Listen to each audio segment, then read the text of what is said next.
Bonjour à tous, bonjour aux participants qui sont déjà là. Bonjour. Merci de nous avoir rejoints. Bonjour Vanessa, ravie de vous recevoir pour ce nouveau webinaire Justifit. Alors Vanessa, je vais vous présenter, puis après je parlerai rapidement de Justifit. Donc Vanessa, vous êtes avocate depuis 2012 au barreau de Lyon. C'est ça. Voilà, donc vous avez une solide expérience en cabinet d'avocat. Et puis, donc, vous avez une bonne expertise depuis 15 ans, près de 15 ans dans le conseil en droit de travail aux employeurs. Vous avez développé une approche RH stratégique en intervenant par ailleurs comme chasseur de tête pour les cabinets d'avocats. Donc voilà, donc nous on trouvait ça intéressant de vous faire intervenir parce qu'on sait que le recrutement, c'est un enjeu pour les cabinets. C'est aussi un sujet sur lequel nos 2500 avocats partenaires parlent et évoquent leurs difficultés à recruter ou à chercher un cabinet parce qu'on a des avocats qui veulent bouger de leur cabinet existant ou alors ils sont indépendants, ils veulent rejoindre un gros cabinet. Donc on sait que pour les avocats, de bouger, de trouver le bon poste ou bien de recruter est un challenge. Donc Justifit, nous existons depuis 10 ans. Depuis 10 ans, nous accompagnons les avocats sur 3 choses, sur leur développement business, en leur permettant de trouver des nouveaux clients sur notre site, qui a un trafic mensuel de 1 million de justiciables. On les accompagne sur la communication, en leur permettant d'avoir une page de présentation de leur cabinet sur notre site et en leur donnant la possibilité, s'ils le souhaitent, ça c'est optionnel, de créer des vidéos ou de co-signer des articles. Et puis on les accompagne aussi dans la digitalisation de leur activité avec un certain nombre d'outils qui sont mis à disposition dans leur abonnement, de paiement, de prise de rendez-vous, etc.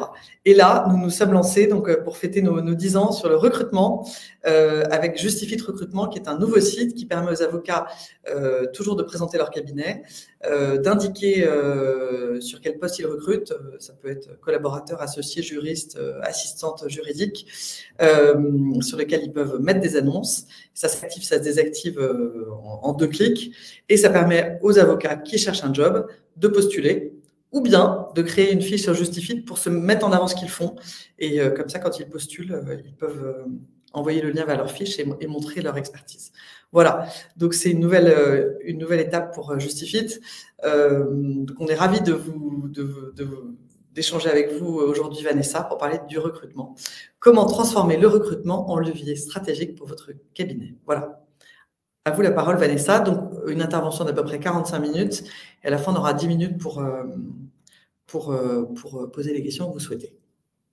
Oui, tout à fait. Alors, merci. Alors, effectivement, aujourd'hui, l'avocat a multiples casquettes.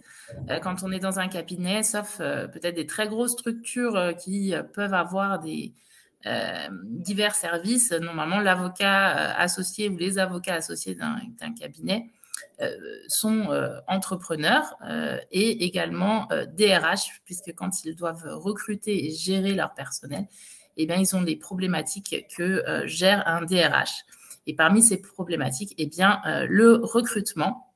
Alors, moi, je vous propose de démarrer en intro sur un petit sondage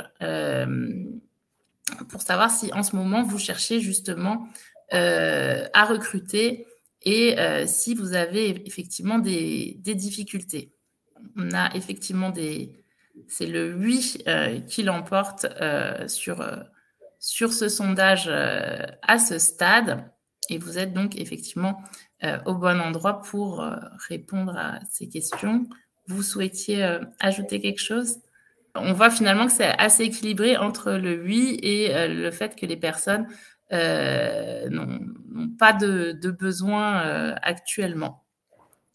Mais effectivement, c'est quelque chose qui peut être assez mouvant dans les cabinets d'avocats en fonction des périodes.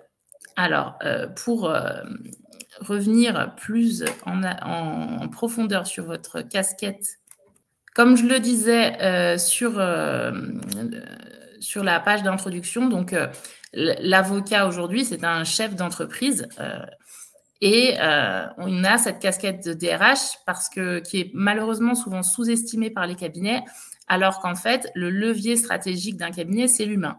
On ne produit pas des machines, on ne vend pas des téléphones ou ce genre de choses.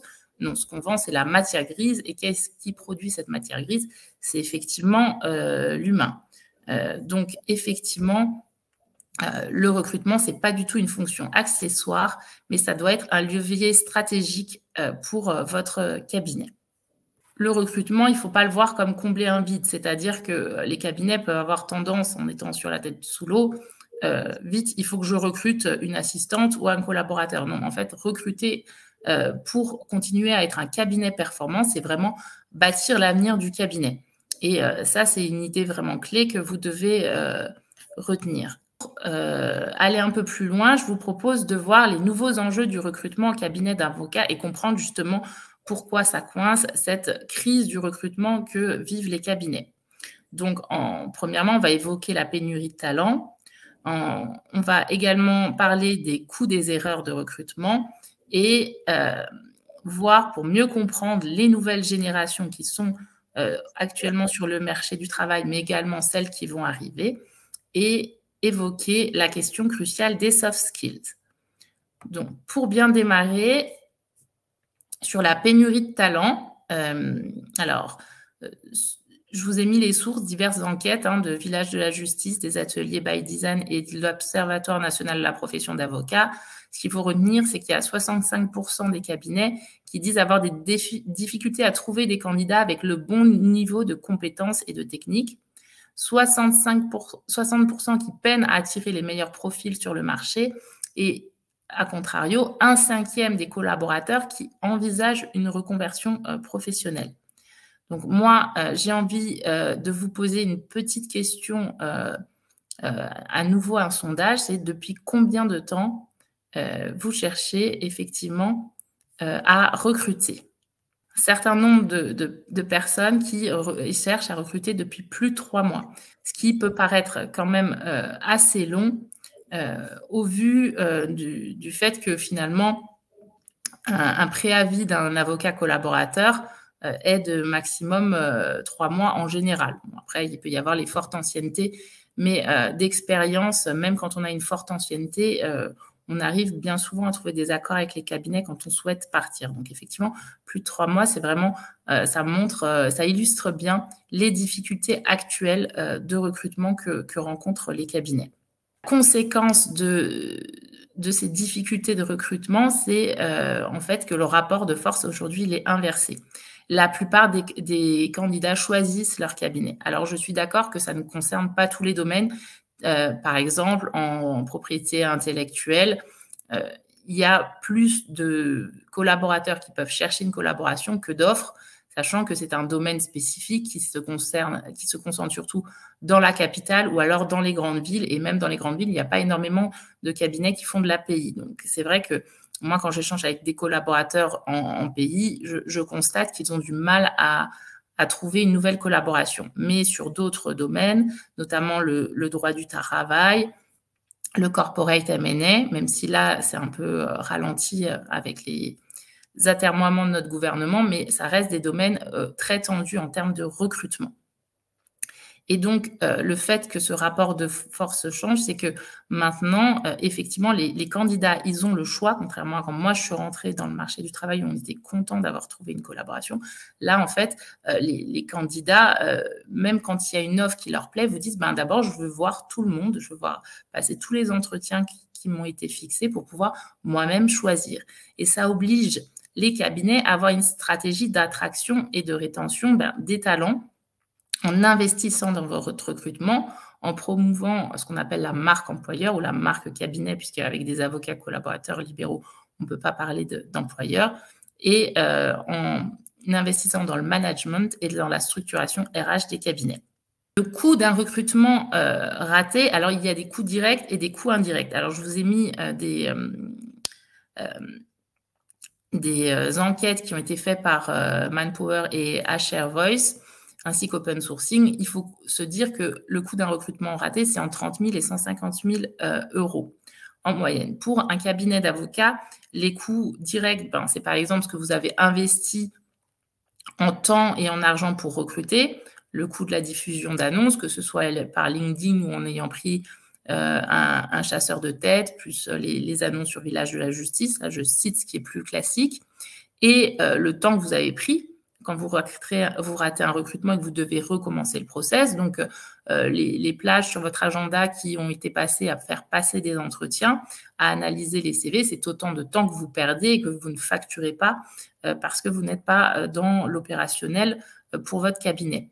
Les coûts indirects, c'est quoi? C'est la démotivation des équipes. Par exemple, s'il y a souvent un recrutement qui échoue, parce que finalement, c'est les équipes en place qui vont devoir supporter la surcharge de travail liée à ce recrutement qui n'a pas été adéquat, le mécontentement des clients et également peut-être d'autres coûts. L'impact selon le niveau de poste, il y a une autre étude qui nous dit que finalement, en fonction du type de poste, qu'on soit sur un collaborateur intermédiaire, on peut chiffrer le coût d'un recrutement pour remplacer quelqu'un à environ 20% du salaire annuel. Et sur des hauts postes, notamment des postes de direction qui peuvent s'assimiler chez nous à des off-com sales ou associés, on est à 200%, plus de 200%. Donc, ça veut dire que quoi? Par exemple, un cabinet qui perd un associé, qui le perd juste lui ou lui et son équipe, va avoir un déficit financier de par cette perte. Et pour retrouver quelqu'un d'équivalent, eh bien, effectivement, il va devoir débourser une somme qui pourrait être très importante. Ce qu'il faut retenir, c'est que l'humain, c'est donc la première ressource des cabinets d'avocats, puisque sans talent, vous n'avez pas de compétences. Donc, les dossiers complexes et satisfaire votre clientèle qui est exigeante, ce n'est pas possible. Quand vous n'avez pas de clients, vous ne pouvez pas, si vous n'avez pas une bonne équipe, avoir des clients et développer une relation qui va fidéliser votre clientèle avec un turnover élevé. Ce qu'on constate quand on travaille dans un cabinet où il y a beaucoup de turnover, le fait que les interlocuteurs changent tout le temps, c'est quelque chose qui fatigue énormément la clientèle et qui peut la pousser à aller voir ailleurs. Et effectivement, quand vous n'avez pas d'équipe stable, vous n'avez pas de croissance parce que vous êtes la tête dans le guidon, vous essayez juste de stabiliser et vous oubliez finalement, ou vous n'avez plus le temps de faire croître le cabinet et de penser à son développement. L'exemple concret d'un recrutement raté, c'est soit un recrutement qui est précipité parce que j'ai la tête sous l'eau, j'ai pas le temps de passer beaucoup d'entretiens ni de bien lire les CV, je prends le premier venu, ou un profil inadapté, c'est-à-dire que j'ai la tête sous l'eau, je ne peux pas former, et puis j'estime que je n'ai qu'un budget pour un junior, et donc je prends un junior, alors que le junior, il a besoin d'accompagnement. Et donc, il y a ce recrutement qui est raté déjà au départ, et en plus, l'intégration souvent au sein des cabinets d'avocats n'est pas assez travaillée, elle peut être défaillante, et alors qu'il faut bien former et intégrer les nouvelles recrues. Ce qui peut avoir des conséquences vraiment très importantes, la perte d'informations déjà, la perte de dossiers, des clients qui sont mal suivis, ça entache la réputation du cabinet et ça démoralise l'équipe et vous-même en tant qu'associé. Parce que moi, j'échange encore dernièrement avec une consoeur qui me dit, moi, j'ai renoncé à recruter, j'essaye de faire ce que je peux avec l'IA et l'automatisation. À mon sens, ce n'est pas du tout une solution parce qu'il y aura toujours une différence entre le cabinet individuel qui intègre l'IA et l'automatisation et le cabinet bien structuré avec une équipe qui va utiliser l'IA et l'automatisation. Et c'est ce cabinet avec une équipe qui ira plus loin en termes de performance. Concernant les nouvelles générations, donc ça c'est le troisième point, effectivement, les mentalités ont changé. Ce que ma génération a trouvé normal ou accepté, les nouvelles générations sont beaucoup moins enclines à avoir le même système de fonctionnement. Mais ce n'est pas une fatalité et il faut comprendre comment fonctionne chaque génération pour pouvoir les intégrer et à votre cabinet. Donc, ce que je vous propose de faire maintenant, c'est de vous aider à identifier ces générations. Tout d'abord, la génération des millennials, alors également appelée génération X. Y ou X, Vanessa? Y, pardon. Y. Merci, la génération Y. Donc, ils sont en recherche de sens et de flexibilité. Ils veulent travailler, mais tout en s'épanouissant de manière personnelle. Ils sont donc très réceptifs à tout ce qui est efficacité et automatisation des tâches. Et d'ailleurs, quand je parle avec des candidats, je constate souvent que ce qui leur pèse, c'est la facturation au temps passé. Parce que finalement, quelqu'un qui est efficace, qui sait automatiser ses tâches ou qui a une certaine seniorité dans la profession, va être beaucoup plus rapide pour faire un travail pourtant de qualité. Et à la fin, ses objectifs en termes de facturation pourraient être moindres qu'un junior, par exemple, qui va mettre beaucoup de temps pour assimiler et faire le même travail que le dit senior. Donc, effectivement, ce besoin d'avoir une valorisation plutôt de l'efficacité et de la qualité par les cabinets, c'est quelque chose que je retrouve très souvent. Donc, la génération Y, ils sont autonomes, indépendants, mais ils ont quand même besoin d'un feedback régulier. C'est une génération qui a besoin d'un retour. Donc, le feedback, c'est ce qu'on appelle le retour d'expérience, de savoir finalement qu'est-ce que l'associé pense d'eux et de leur travail. Finalement, que ce soit positif ou négatif, ils ont besoin d'échanges. Et ils recherchent quand même une progression rapide. Dans certains cabinets, on est collab et c'est tout. Et les cabinets ne réfléchissent pas suffisamment à une progression de carrière. Quand je dis progression de carrière, ce n'est pas forcément passer associé. Ça peut être avoir un titre d'avocat senior manager et d'encadrer les juniors et les stagiaires, dans le cadre, bien sûr, d'un développement de carrière plus structuré. Donc, les atouts de cette génération, c'est la digitalisation, mais attention, ils ne sont pas nés avec Internet, ils ne sont pas nés avec les smartphones. Donc, ils ont des facilités comparées à la génération précédente, mais ils ne sont pas à l'aise en tout. Et c'est une génération, en tout cas, c'est ce que je constate moi, mais il faudrait encore attendre des études, qui a un peu plus de mal à intégrer l'IA que la génération suivante. Ils sont par contre favorables à l'esprit d'équipe, ce qui peut être en opposition avec l'idée de l'avocat qui travaille seul dans son bureau, qui produit ce que lui demande le cabinet, etc. Alors qu'ils sont au contraire en attente d'un travail d'équipe. Leur limite, ça peut être l'impatience, le besoin constant de validation et surtout le fait, ça on l'a un peu vu dans les raisons des difficultés de recrutement, c'est qu'ils sont enclins aux reconversions. Et donc, leur parcours est effectivement plus volatile et finalement, l'avocature n'est plus pour cette génération une fin en soi et ils peuvent finalement très aisément partir en entreprise, mais comme ils peuvent partir en entreprise et revenir dans l'avocature. On a des exemples de confrères et consoeurs qui ont démarré jeunes dans la profession, ça ne s'est pas très bien passé, ils sont allés en entreprise et qui reviennent quelques années plus tard, soit à leur compte, soit ils retournent en tant que collaborateurs, mais avec une autre vision et une autre manière de pratiquer du fait de leur passage en entreprise. Ce qui peut être d'ailleurs un atout pour les cabinets d'avoir quelqu'un qui a été effectivement ainsi intégré. Alors, avant de passer à la génération suivante, la génération Z, je vous propose de lancer un nouveau sondage. C'est pour savoir, ce sondage, à votre avis, que recherchent les jeunes générations en priorité. Selon vous, c'est des congés illimités, des semaines de travail très allégées, des fortes rétrocessions qui ne sont pas en adéquation avec leur rentabilité, des responsabilités qui ne sont pas en adéquation avec leur expérience ou finalement poser leur plaque sans passer par la case collaboration. Effectivement, la génération Z, donc ils sont nés en 1995 et 2010, ils ont plusieurs critères. Donc, anti-hiérarchie, c'est-à-dire qu'ils rejettent la hiérarchie traditionnelle et veulent être traités d'égal à égal. Ils ont tendance, par exemple, à très souvent utiliser rapidement le « tu », ce qui peut surprendre pour certaines personnes. Également, ils ont tendance à virer très vite au « tu », même avec les clients, au final, des cabinets.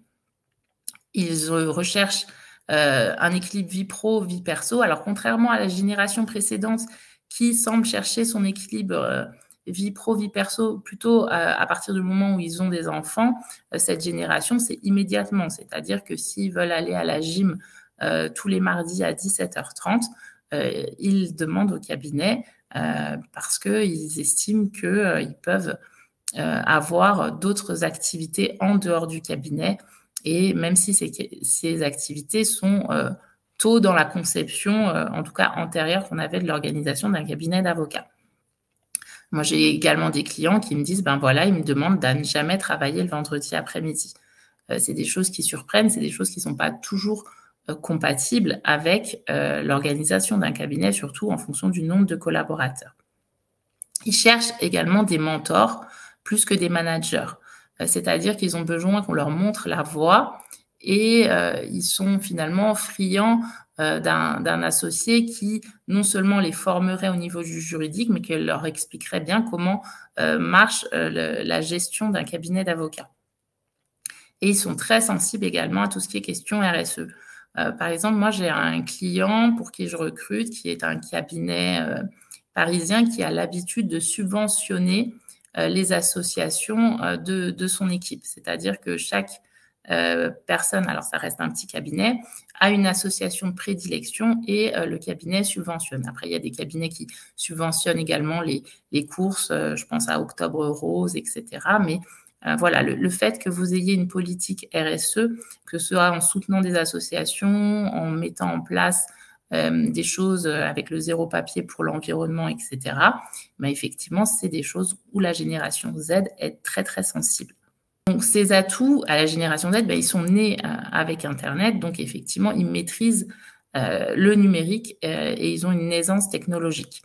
Le problème qui peut être un avantage sur certains points, c'est l'hyperconnexion. Alors, ils peuvent traiter effectivement l'information très rapidement, mais à contrario, ça a des limites, c'est leur manque de concentration.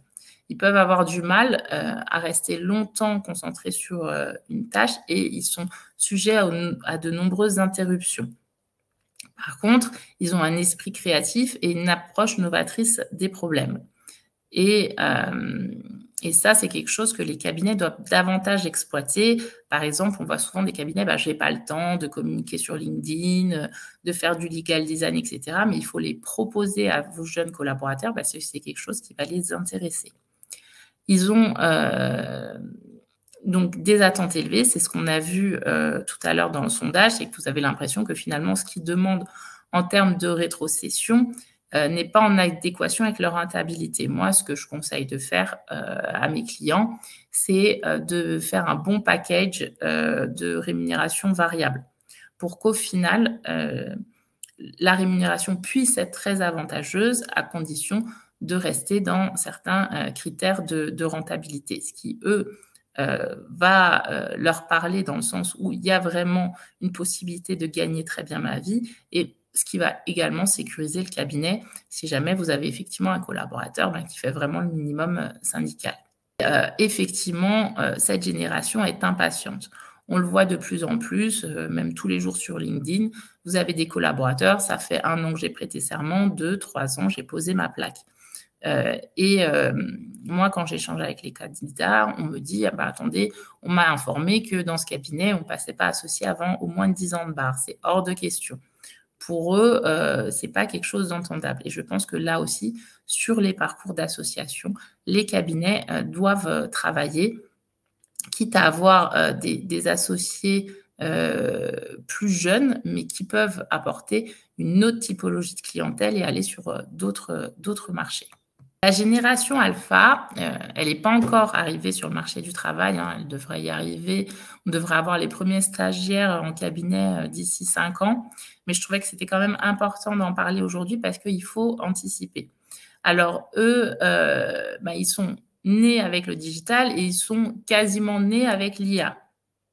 Parce que là, les enfants qui sont nés en 2025, c'est déjà la génération bêta. Donc, les générations alpha s'arrêtent en 2024 et effectivement, ils aiment l'innovation, ils sont motivés par les défis complexes.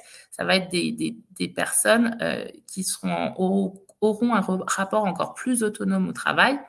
Et donc, pour certains, ils auront vraiment une conception d'esprit entrepreneurial. Je pose mon cabinet où je m'associe, mais encore plus rapidement avec une maîtrise vraiment innée de la technologie. voilà ce qu'on peut retenir de cette génération alpha qui arrive.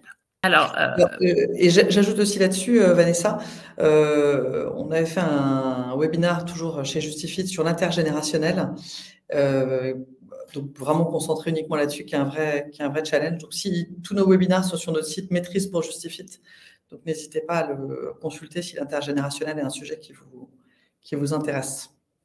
Oui, je pense que c'est un sujet qui mérite effectivement un webinaire entier.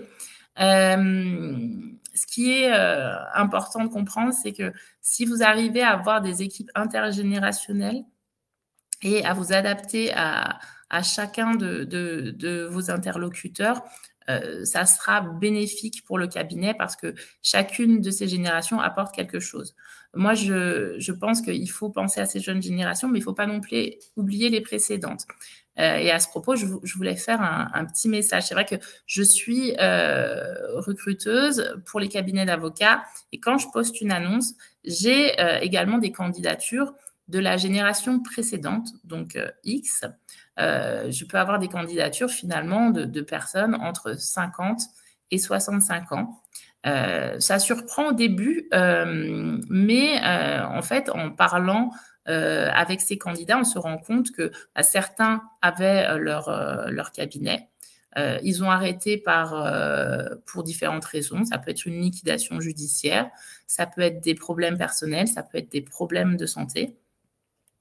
Peut y avoir aussi une partie d'entre eux qui finalement ont eu une association qui s'est mal terminée, qui ne veulent plus entendre parler d'être à leur compte. Il y a une partie d'entre eux qui a du mal à passer le gap de cette concurrence qu'on voit sur le marché du droit, que ce soit entre cabinets d'avocats, mais également avec toutes les legal tech et autres sociétés qui finalement grignotent nos parts de marché et qui se rendent compte qu'ils n'aiment pas cet aspect entrepreneurial de la profession, en tout cas tel qu'il est devenu, et qui souhaitent redevenir collaborateurs. Et leur discours est presque toujours pareil, c'est que je postule et je n'ai jamais de réponse. Je pense que les cabinets, effectivement, n'étant pas formés au management, ont peur de prendre des confrères plus âgés et plus expérimentés qu'eux en tant que collaborateurs. Et je pense que vraiment, c'est une erreur, puisque en termes d'autonomie et de qualité du travail rendu, je pense qu'on peut très vite s'y retrouver. Et c'est effectivement des générations et des candidats à ne pas mettre sur le côté. Alors, je me permets d'intervenir, Vanessa. Les legal tech ne grignotent pas du tout le marché des avocats. Oui, pardon. Non, mais c'était pas le bon terme. C'était pas le bon terme. Oui. Non, mais au contraire, ça en apporte. Après, il faut passer le cap de la digitalisation. Mais les différentes legal tech sont plutôt là sont là pour soutenir la croissance et la développer. Mais on peut en avoir peur, tout à fait, selon la génération à laquelle on appartient. Effectivement. À présent, maintenant, on va parler des soft skills. Alors, les soft skills, c'est quoi? C'est les compétences humaines. En fait, c'est quelque chose dont on entend souvent parler, mais c'est vrai que ce n'est pas vraiment maîtrisé dans les cabinets d'avocats. En fait, dans les cabinets d'avocats, on a tendance à avoir une logique du chiffre et de la production.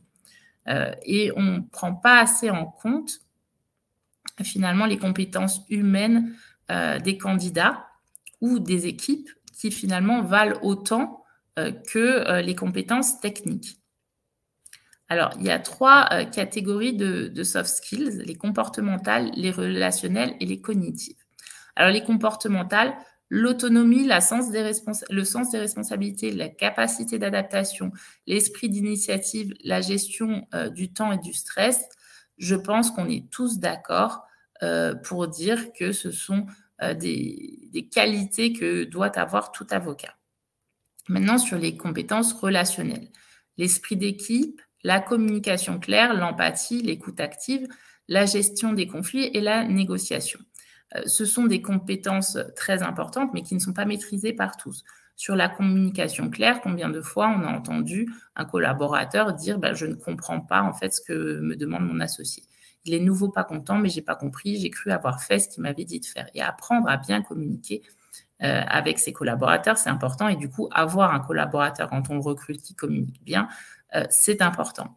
Sur la gestion de conflits, on peut avoir le collaborateur qui finalement fait l'autruche, alors que finalement ces 2 co-bureaux sont vraiment en très mauvais termes, et il va faire l'autruche, il ne voudra pas s'en mêler. Alors que finalement, avoir quelqu'un au sein d'une équipe qui sait recentrer les choses, écouter des 2 côtés pour essayer de jouer un rôle de médiateur, c'est quelque chose qui peut être très utile au sein d'une équipe.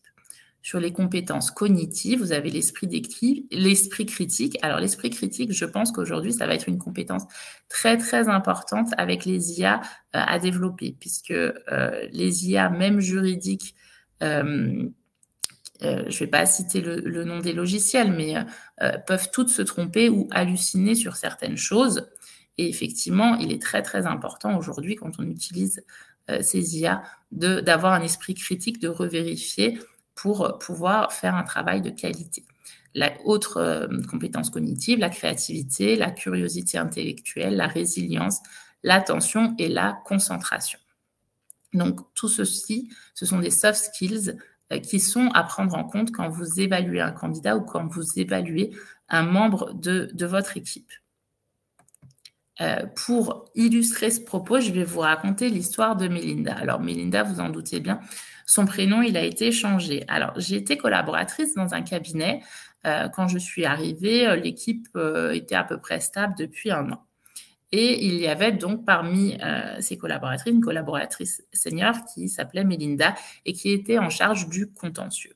Contentieux, ça voulait dire quoi? Ça voulait dire facturation au forfait, beaucoup de déplacements, et finalement, quand on est côté employeur, le contentieux en droit du travail, ce n'était pas ce qui était le plus rémunérateur pour le cabinet. Ce qui était le plus rémunérateur, c'était par exemple mon département, le conseil en droit du travail. On facture effectivement au temps passé. Et on avait également un département protection sociale, et il y avait notamment des contentieux de contestation du taux employeur qui permettent d'avoir des honoraires de résultats très, très importants. Donc, mais par contre, Mélinda, elle gérait très bien son rang, elle gérait tous ses dossiers sans faute note, elle concluait à temps. Et les clients étaient très, très satisfaits tant de ses conclusions que sa manière de plaider, et elle gagnait des dossiers, ce qui est compliqué quand même en droit du travail quand tu es côté employeur de gagner des dossiers, et elle avait vraiment de très bons taux. C'était quelqu'un qui avait en plus un aspect commercial, donc elle avait tendance à créer un lien avec les clients qui nous permettait de rentrer des dossiers en conseil. Et Mélinda a sollicité une augmentation qui ne lui a pas été attribuée au motif qu'au final, elle n'était pas assez rentable pour le cabinet. Puis, elle est revenue à la charge pour redemander une augmentation. Et là, elle a obtenu une petite augmentation de 200 € par mois. Et à contrario, on s'est mis à vraiment être derrière elle, à regarder pourquoi elle pense autant de temps sur les pièces. On a discuté avec tel cabinet, sa collaboratrice, même maximum 10 heures pour conclure, etc. Et donc, tout son travail a été remis en question. Il faut savoir que Mélinda, en plus, j'avais envie de dire, c'était le rayon de soleil du cabinet. S'il y avait des tensions entre des membres de l'équipe, elle était là pour les apaiser et pour aider à faire prendre conscience à une personne, par exemple, que, écoute, là, ta manière de lui parler n'a pas été très bien, ça l'a vexée, voilà, et elle rabibochait tout le monde. Donc, finalement, Mélinda avait beaucoup de skills très importants dans une équipe. Et pour une histoire d'augmentation qui, dans l'esprit du cabinet, uniquement dans une logique de facturation, n'était pas justifiée, Mélinda, finalement, a fini par partir. Quand Mélinda est partie, dans les 12 mois qui ont suivi, nous, toutes collaboratrices, l'une après l'autre, on a quitté le cabinet parce que l'ambiance s'est dégradée. On n'avait plus notre socle qui faisait effet tampon, etc. Les nouvelles personnes, parce qu'il y a eu de mémoire 2 ruptures en période d'essai, plus une personne finalement qui a été gardée, ne convenaient pas parce qu'il n'a pas trouvé quelqu'un avec sa seniorité à recruter, ou qu'il a recruté des profils inadaptés. Et dans un département où il n'y avait aucune erreur, par exemple, une assignation n'a pas été enrôlée, ce genre de choses. Et donc, bien sûr, les clients étaient mécontents, il y a eu de la perte de clientèle. Et c'est avec cet exemple-là que je veux vous montrer à quel point les soft skills sont importants. Et quand vous avez des perles dans votre cabinet comme Mélinda, vous devez d'abord vous interroger si est-ce qu'au final, son problème de rentabilité n'est pas plutôt en lien avec votre manière de facturer les dossiers qu'elle traite plutôt qu'avec la personne elle-même. Et également de voir que, par exemple, vous pouvez avoir un collaborateur très, très performant qui vous fait des gros chiffres, mais s'il est harcelant envers les autres collaborateurs et que tous quittent le cabinet petit à petit, il n'y a pas grand intérêt pour vous de le garder puisque au final, vous allez finir par avoir effectivement des difficultés de recrutement par après. Alors, je crois que j'aurais dû lancer peut-être le sondage sur les soft skills avant, mais je vais le faire tout de suite. Donc, par rapport à tout ce qu'on s'est dit, à votre avis, quelles sont, il n'y a pas de bonne réponse, les soft skills les plus importantes pour vous? Donc, les relationnels, oui.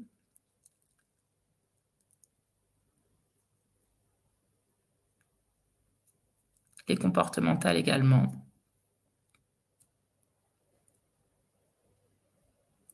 Donc, ce sont les relationnels et les comportementales qui sont importantes selon vous. Je pense que de toute façon, c'est propre à chaque cabinet, à chaque poste dont vous avez besoin. Si par exemple, vous avez déjà quelqu'un comme Mélinda dans votre équipe, vous pouvez finalement vous dire qu'à votre prochain recrutement, vous avez peut-être besoin de quelqu'un qui a davantage d'esprit critique et de créativité et miser plus sur les soft skills cognitives. Mais ça, encore une fois, c'est propre à chacun et à votre organisation, votre cabinet. Mais ce qu'il faut retenir, c'est que les soft skills doivent rentrer dans votre évaluation des candidats et de vos collaborateurs.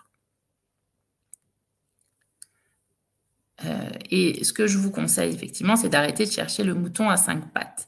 C'est-à-dire qu'il vaut mieux que vous investissiez dans une personne par rapport à sa personnalité. Bien sûr, il y a le niveau technique qui compte, mais c'est toujours plus facile d'aider quelqu'un à monter en compétence au niveau de la technique que de l'aider à monter en compétence au niveau des soft skills.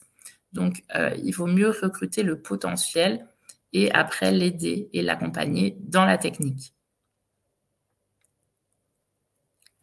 Alors, maintenant, on va parler de la deuxième partie de ce webinaire, recruter intelligemment quand on est avocat. Donc, il faut apprendre à clarifier le besoin, à faire le portrait robot de votre candidat, à faire une offre attractive, savoir présélectionner vos candidats, savoir faire un entretien et bien sûr, il y a la réponse à donner à ces candidatures. Donc, pour clarifier votre besoin, moi, ce que je conseille de faire, c'est une fiche de poste. Donc, pour chaque poste, que ce soit un avocat collaborateur, senior, junior, il faut que vous ayez une vision claire des missions et des responsabilités. Je vous conseille d'ailleurs de faire aussi cette fiche de poste pour vous en tant qu'associé parce que ça va vous permettre d'identifier ce que vous pouvez déléguer. Et cette fiche de poste, il faut surtout l'élaborer avec l'équipe parce que entre ce que l'associé pense qu'est le poste et ce qu'est vraiment le poste, c'est pas du tout la même chose. Et je pense une fois que vous avez une fiche de poste, ça vous servira de référence tout au long de votre recrutement. Donc, avant même de rédiger l'annonce, rédigez la fiche de poste. Et une fois que vous avez rédigé la fiche de poste, vous allez penser à votre candidat idéal et définir son portrait robot en termes de formation, d'expérience professionnelle, de compétences techniques, de soft skills et de motivation. Ça va être votre boussole, ce portrait robot, dans votre recrutement. Et le portrait robot, c'est votre boussole dans le cadre de votre recrutement et dans le cadre de la rédaction de votre annonce.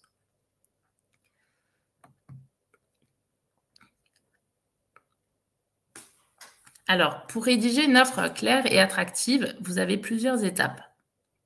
Il faut détailler les missions de manière précise.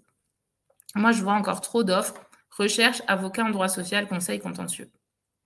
Vous n'allez pas attirer de candidats avec ce type d'annonce parce qu'en fait, ce qui marche, moi, je sais que mes annonces, elles ont l'air très, très longues et finalement, c'est ce qui plaît. Moi, ce qu'on me dit, c'est que j'ai eu l'impression d'être déjà au sein du cabinet. Je me suis projetée. C'est vraiment ce que vous devez essayer de faire quand vous rédigez votre annonce. Il faut tout détailler. Donc, la typologie de dossier, de clientèle et solliciter un profil qui sera cohérent avec l'expérience. Si vous demandez à un avocat junior, mais de maîtriser le conseil, le contentieux, alors que vous cherchez maximum 2 ans de barre, vous vous en doutez bien que vous aurez peut-être un collaborateur qui a fait 2 ans de contentieux ou 2 ans de conseil, mais il ne sera pas maîtrisant sur tous les domaines. Et il faut bien présenter le cabinet, les valeurs notamment du cabinet, et l'équipe et les associés. Ça rassure toujours un collaborateur de se dire « Ah, il recherche un junior, mais il y a déjà 2 seniors dans l'équipe. » Excusez-moi. Et il faut penser à vos conditions attractives. Donc, télétravail, avantages, tout ce qui est évolution et la rémunération, bien sûr, conforme au marché. Alors, et donc, tous ces avantages, en fait, on peut les regrouper sous le nom d'EVP. Alors, l'EVP, c'est quoi? C'est l'Employee Value Proposition. Finalement, c'est la proposition de valeur que vous allez faire à vos équipes. Qu'est-ce que finalement vous avez à leur offrir? Le télétravail, la flexibilité, ça peut être un téléphone professionnel, la prise en charge des frais de plaidoirie, des formations. J'évoquais là l'exemple d'un poste où on chercherait une senior pour encadrer une équipe. Quelque chose qui pourrait être offert dans le cadre de cette offre d'emploi, ce serait une formation de 20 heures en management, par exemple. Donc voilà, il faut que vous trouviez ce que vous avez à offrir aux candidats. Et petite astuce, pour trouver les bons candidats, il faut rester ouvert aux candidatures, même sans CV. Parfois, on va vous envoyer juste le lien sur un profil LinkedIn, parfois un mail de motivation. Il ne faut pas oublier que dans certains cabinets, la charge de travail, elle est vraiment très, très importante.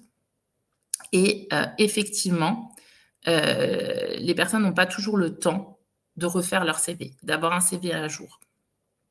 Or, quand on est des fois dans une sorte de spirale, dans certains cabinets, on a envie d'en sortir, mais on n'a pas le temps de postuler. Donc, vraiment, rester ouvert à ces profils-là. Il va falloir faire la présélection téléphonique. Tous les cabinets ne le font pas, mais vraiment, c'est un gain de temps. Pourquoi c'est un gain de temps? Ça vous permet de vérifier la disponibilité. Vous avez besoin de quelqu'un urgemment et cette personne vous explique que bon, elle a un préavis de 5 mois et qu'en plus, après, elle a prévu tel voyage et qu'elle sera disponible finalement qu'en avril. Non, ça ne colle pas. Vous prenez note, vous dites qu'éventuellement, vous la recontacterez, mais là, ça ne correspond pas à votre demande. Les prétentions en termes de rémunération. Alors, j'ai vu qu'on n'allait plus pouvoir poser cette question en termes de recrutement, combien vous gagnez. Sauf que moi, c'est une question que j'aime beaucoup. Pourquoi? Pas pour savoir si finalement je vais moins la payer que ce que je pensais. Au contraire, c'est que moi, recrutant majoritairement pour des petits cabinets, les rémunérations peuvent vraiment être très différentes d'un cabinet à l'autre.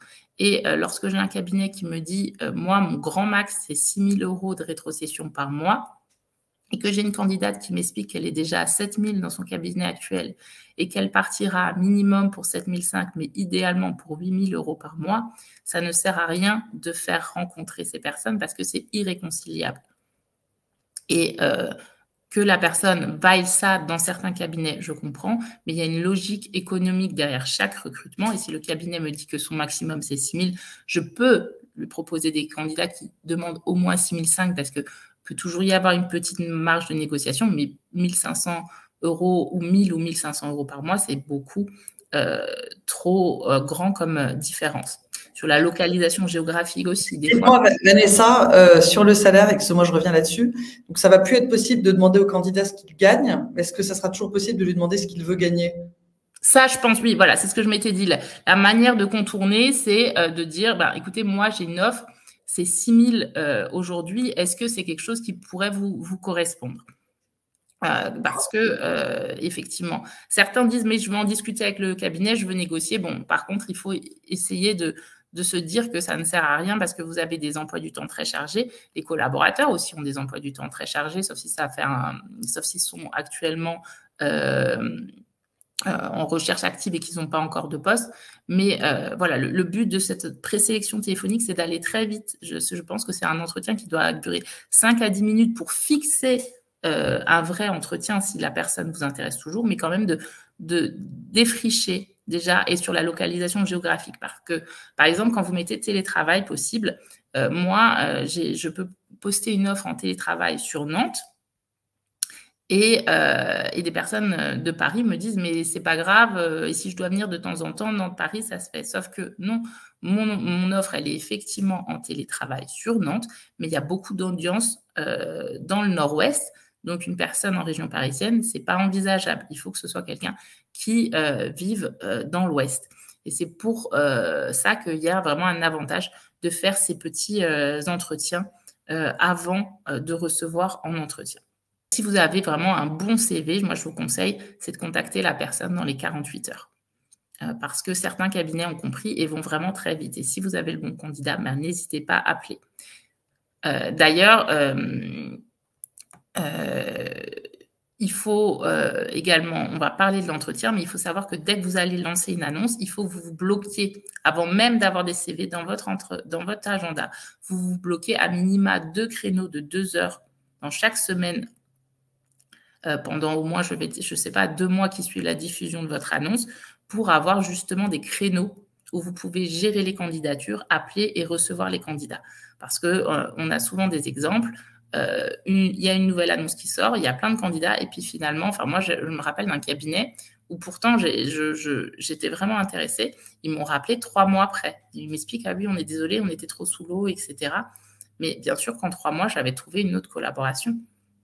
Et donc, vraiment, organisez-vous pour intégrer le recrutement. Donc, c'est ce que je dis dans l'entretien.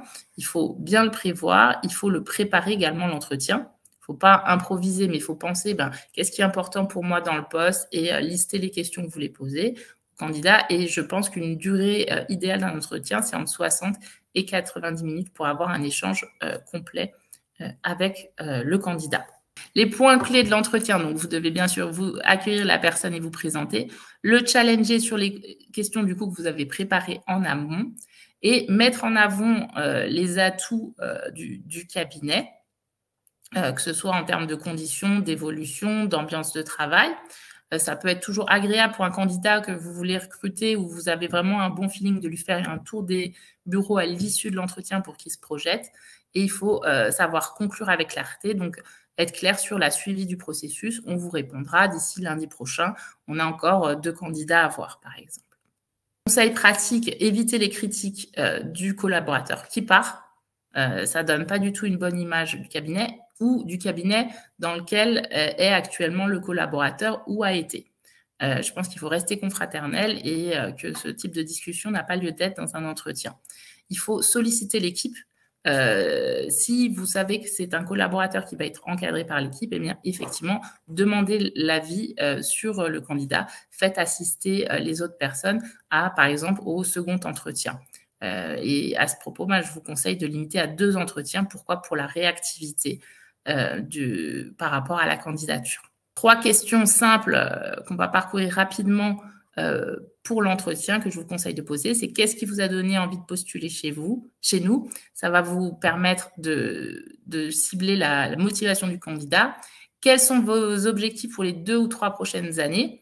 Même si on vous dit, mon objectif, c'est de poser ma plaque, vous ne devez pas vous dire, ah non, pas chez moi, vous devez vous dire, comment je vais intégrer potentiellement et ouvrir pour une nouvelle association sur un nouveau marché ou une nouvelle typologie de clientèle.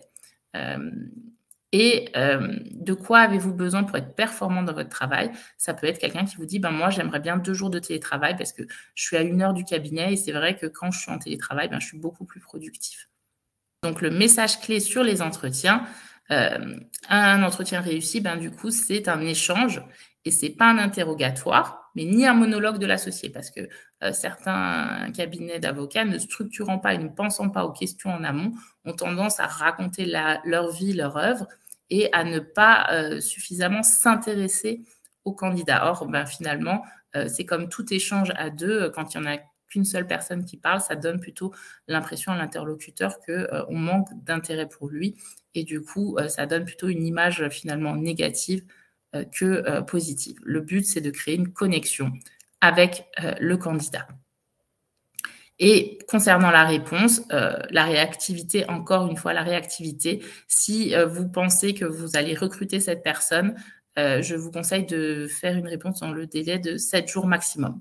D'accord, il y a d'autres candidats, vous aimeriez peut-être bien les recruter, mais n'oubliez pas que le marché est tendu et que vous n'avez pas besoin de voir 10 candidats pour trouver la bonne personne. Si vous avez besoin d'un délai supplémentaire, il faut l'en informer. C'est-à-dire que si vous lui avez dit, je vous rappelle lundi, que ça ne sera pas lundi, appelez-le en amont pour qu'il sache, vous lui avez demandé 2 ou 3 jours de réflexion supplémentaire. Et lorsque vous refusez finalement une candidature, restez confraternel quand c'est un confrère et soyez bienveillant finalement, quel que soit le type de candidat. Il faut informer quand vous avez reçu par téléphone, par visio ou par entretien, il faut informer en expliquant les raisons de ce refus de recrutement, puisque finalement, ça pourra être quelqu'un qui a été... qui sera recruté dans d'autres circonstances. Moi, je sais que j'ai été recrutée par une consoeur alors qu'elle m'avait déjà rejeté ma candidature, mais qu'elle avait fait l'effort de m'appeler, etc.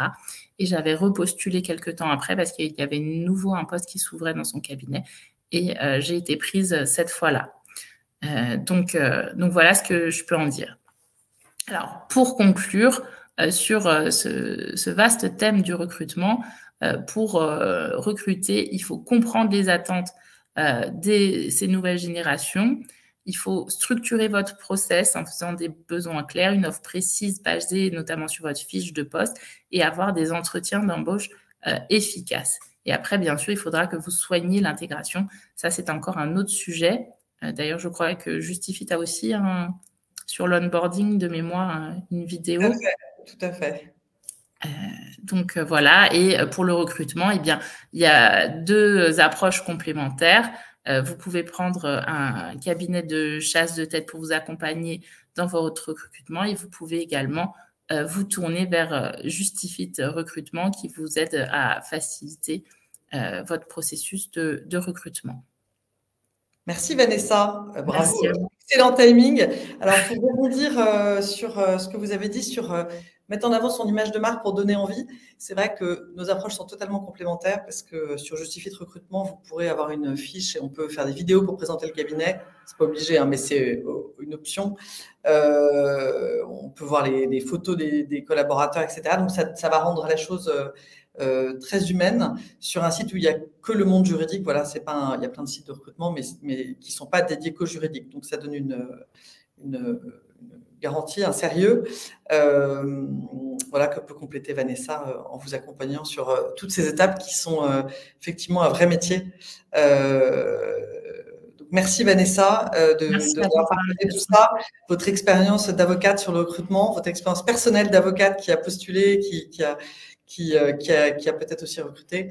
Donc, nous vous enverrons le replay de ce webinaire. Merci d'avoir participé. N'hésitez pas à contacter quelqu'un de notre équipe si vous voulez en savoir plus sur Justify Recrutement ou à appeler Vanessa. Je sais qu'il y en a parmi vous qui sont des fidèles qu'on retrouve tous les mois. Donc, on est ravis. Merci pour votre confiance. Et à bientôt, Vanessa. Au revoir à tous. Merci. Au revoir.